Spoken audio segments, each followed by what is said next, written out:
So, like measuring the actual amount of time of teaching, I think is a question I can't really answer because as a pedagogue, teaching has always been part of everything that I do.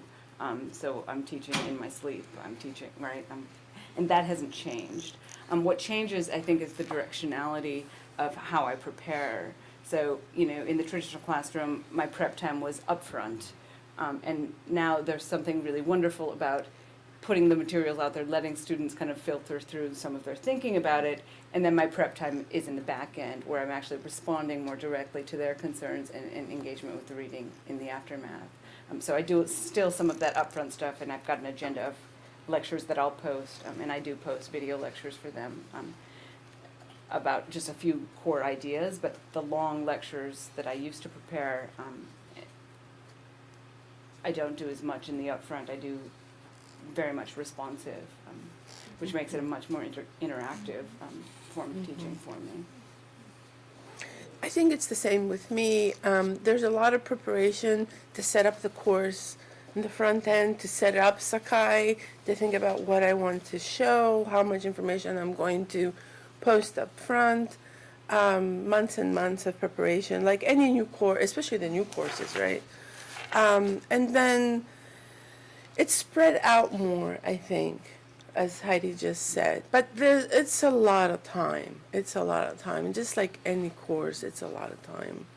And the grading, everything, and then, yeah. I mean, thinking of this, I kind of bump in. The danger is that you get so excited about the course. So in the traditional lecture hall, when students have questions, they go home. Yeah. Right? There's a finite point where you're like, we're not going to talk about this anymore because you're going home. They never stop. I get so jazzed as a pedagogue, but it's like, I really want to engage in this conversation right now. So it's really monitoring yourself if time is an issue, of how much you want to put into a class. I feel like it's more labor intensive.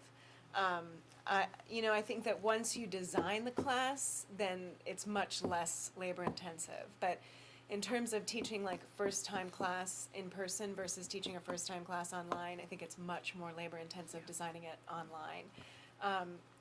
Part of what Heidi said, because of that, there's no finitude. I mean, you can just keep critically engaging, but also, everything is written, everything is textual, and as Chrissy was talking about, all of the students have to respond, so you can't have the little meek ones sitting in the back of the classroom not saying anything, or people don't say things for lots of different reasons. Everyone's got to respond, and then you, in turn, to some degree, are obligated to respond to everyone's responses. But in our particular position, our priority is pedagogy. We do extensive research.